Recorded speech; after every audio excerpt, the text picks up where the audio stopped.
네, 장 마감을 앞두고 정치 테마주들의 변동성이 커지고 있습니다. 국민의힘 대선 경선에서 김문수, 한동훈, 이강우로 압축이 되면서 이쪽으로 수급 쏠리고 있고요. 홍준표 전 대구시장이 오늘로 정치를 졸업하겠다, 정계 은퇴 선언을 하면서 경남 스틸이 한가로 직행을 했고 홍준표 관련주들 급락하고 있다는 점 여러분들 참고하시길 바랍니다. 네, 그럼 MBN골드 신광선 매니저와 마켓 1타 강사 이어가겠습니다. 안녕하세요. 안녕하세요. 신성입니다. 네.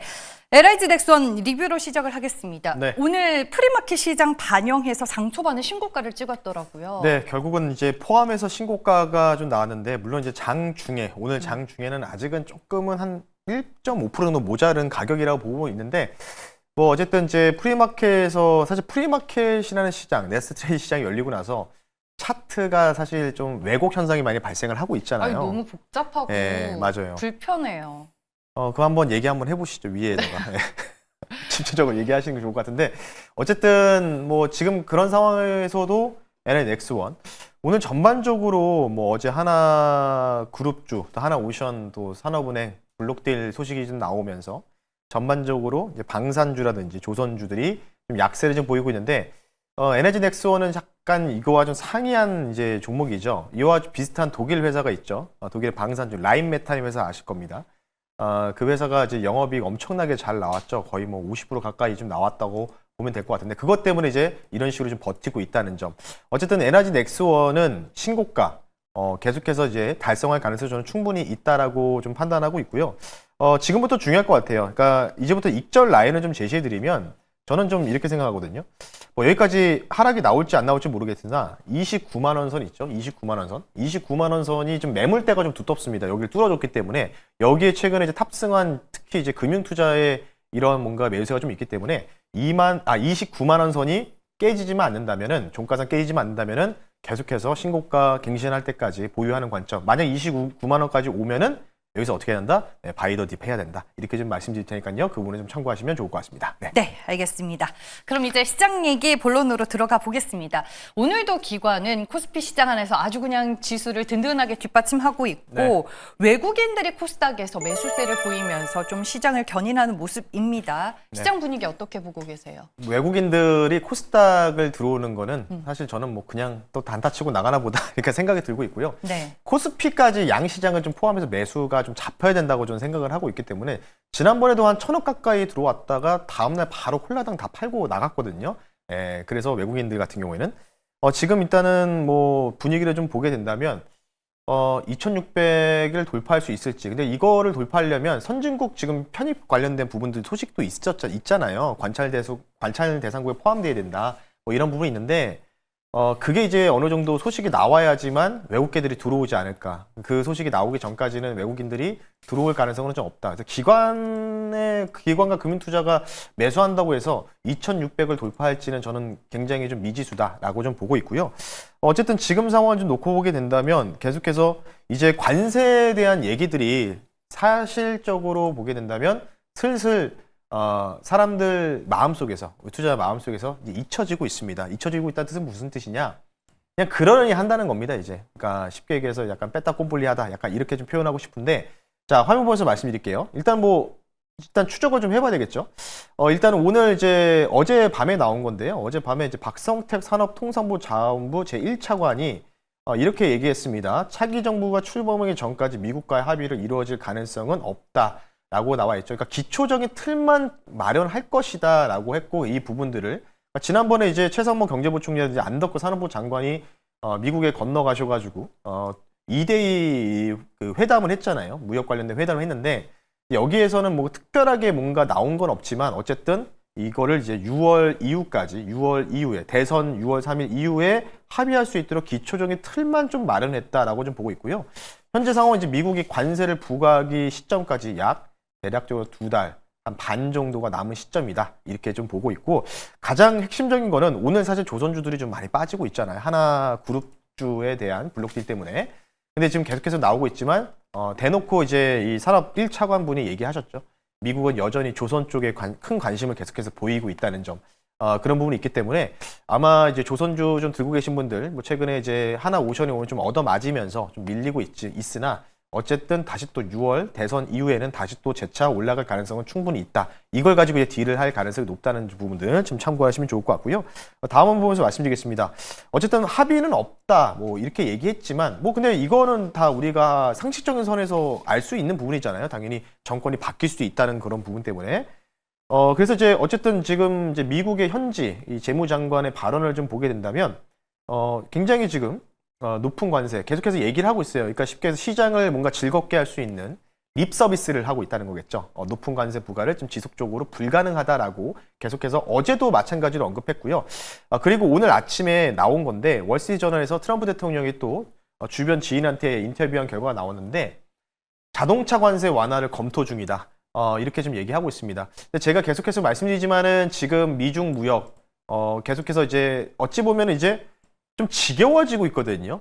그래서 제가 좀 장난식으로도 뭐라고 말씀드리고 있냐면 그냥 관세 때릴 거 500% 1000%씩 때려버리고 서로 그냥 수입 수출 안 하면 된다. 이렇게 좀 얘기를 하고 있는데 어쨌든 지금 여기서 제가 재미난 팁을 하나 말씀드리면 그 미국 현지에서 특히 이제 대형 홈마트 있잖아요. 월마트라든지 지금 그 관련돼서 재고가 지금 며칠 뒤에는 소진되는지 아십니까?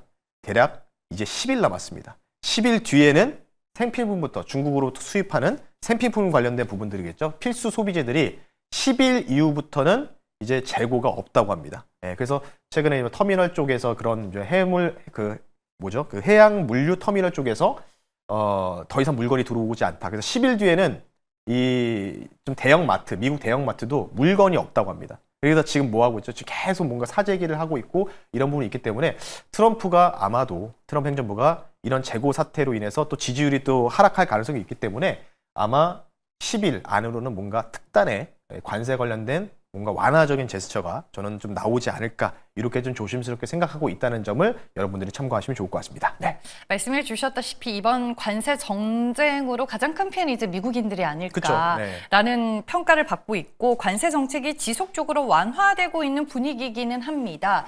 그러면 우리가 시장 안에서 뭘 접근해 봐야 돼요? 뭐 미국 사재기와 관련된 종목을 봐야 되는 거예요? 네. 아니면 이제 관세 리스크를 좀 벗어 던질 수 있는 섹터를 봐야 되는 거예요? 뭐 제가 볼 때는 결국은 트럼프 행정부는 관세를 여기서 정말 뭐 극단적으로 진짜 더 때리지 않는 한은 여기서 분명히 저는 이제 슬금슬금 물러나는 제스처를 좀 보이지 않을까 이렇게 좀 생각하고 있기 때문에 그러면 이제 앞서서도 자료에서 나왔던 것처럼 자동차 부품 관세. 오늘 아침부터 사실은 좀 이런 이야기들이 좀 나왔잖아요. 그럼에도 불구하고 자동차 주들이 너무 못 가죠. 상승폭이 약한 거 아니에요? 그 지지난주에 한번 이제 그 관련된 부분에서 우려감을 부식시키는 뉴스가 나오고 나서 올랐다가 대부분 윗꼬리다가 쭉 밀리고 있는데 저는 오히려 이제 이쪽을 좀 다시 좀 봐야 되지 않을까 싶습니다. 그래서 지난번에 제가 이제 화신 가지고 말씀드려서 목표가를 터치했었는데 오늘은 미국 조지아 공장이 있는 이쪽을 좀 보고 있는데 오늘의 그래서 결론은 이 그림으로 한번 준비해 봤어요. 트럼프 대통령이 미국에 있는 공장을 보고 약간 흡족해하는 모습을 좀 보고 있는데 결국은 관세를 때리든 않든 그러니까 자동차 부품주는 사실 뭐 현대차도 마찬가지지만 이렇게까지 빠질 건 아닌데 이렇게 좀 생각을 하고 있고 주가가 이제 좀 반등이 좀 제대로 좀 나와야 되지 않을까 싶기 때문에 어차피 관세 부분들 나올 부분들 다 나왔고 제스처도 다 나왔기 때문에 이제 뭔가 완화적인 제스처를 보자는 측면에서 자동차 부품주 화신에 이은 다음 종목 말씀 한번 드려보겠습니다. 네, 자동차 부품주다라고 힌트를 주셨는데 오늘의 1타 종목 어떤 종목일까요? 화신도 오늘 가다가 좀 멈췄어요. 사실 화신은 제가 오랫동안 좀 말씀드렸는데요. 오늘 종목 바로 말씀 한번 드려볼 수 있도록 하겠습니다. 현재가 6,250원에 말씀드리고요. 종목명은요. 현대공업이라는 회사를 한번 소개시켜드릴 수 있도록 하겠습니다. 현대공업 대표적인 자동차 부품주가 아닐까 싶습니다. 어떤 포인트 위주로 봐야 될까요? 뭐 이게 이제 전기차든 뭐 하이브리드 차든 내연차든 뭐 가장 필요한 거는 운전자라든지 동승자들이 앉을 수 있는 시트가 필요하겠죠. 가죽 시트. 시트를 만드는 틀 부품 사업을 영위를 하고 있다라고 좀 보시면 좋을 것 같고요. 뭐 계속해서 오늘 아침에도 보도가 됐었죠. 백악관발로 얘기가 나온 게 이제 월세저널에서도 자동차 관세 완화 부분들. 근데 사실 현대공업 같은 경우는 이미 관세로부터 자유롭기 위해서 이미 지금 미국 조지아 쪽에다가 현재 23년도 하반기에 공장 부지를 매입하고 이미 지어놨어요. 지어놨고 올해 7월부터 본격적인 부품 양산에 들어갑니다. 그러면 사실 관세를 때리든 말든 간에 어쨌든 이런 부분으로 인해서 현대공업 자체가 피해를 볼 수 있는 그런 종목은 전혀 아닌데 주가 자체가 좀 지지부진하는 게 조금 난해하다. 그래서 오히려 좀 저평가 받고 있기 때문에 가지고 나왔다라고 좀 보시면 좋을 것 같고요. 가격 전략 말씀 한번 드려볼게요. 자, 마찬가지로 올해 2월 중순부터 해서 관세 얘기 나올 때마다 뭔가 이제 줬다 뺐다 하는 이제 뭔가 이제 제스처들이 나오잖아요. 그러면서 이제 상승이 나오다가 최근에 이렇게 주가가 좀 하락이 나왔어요. 그리고 다시 정배열을 전환하기 직전의 모습을 좀 보이고 있기 때문에 목표 가격을 조금 높게 말씀을 드릴게요. 목표 가격을 7,800원, 이제는 정고점을 말씀을 드려볼 수 있도록 하겠고요. 손절 가격은 타이트하게 5,700원 선으로 말씀을 드려볼 테니까요.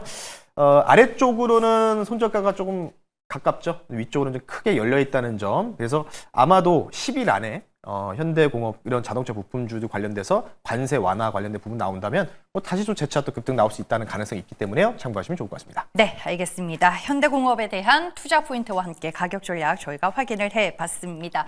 오늘 무료 방송 4시에 하시죠? 네, 오늘 오후 4시에 무료 방송 진행하고요. 여러분들 네이버 너튜브에 신광섭 검색하시면 오늘 조선 방산 관련된 부분들 또 세부적으로 좀 풀어드릴 테니까요. 들고 계신 분들 들어오셔서 제가 생각하는 조선과 방산 과연 진짜 조정인지 아니면 다시 또 살 수 있는 눌림목 기회인지 요에 대해서 부분에 대해서 말씀 한번 들어볼 테니까요. 오후 4시에 너튜브에 신광섭 검색하시고 무료 방송을 통해서 말씀 한번 들어볼 수 있도록 하겠습니다. 네, 알겠습니다. 우리의 마켓 1타 강사 엠뱅골드 신광섭 매니저와 함께했습니다. 고맙습니다. 네, 고맙습니다.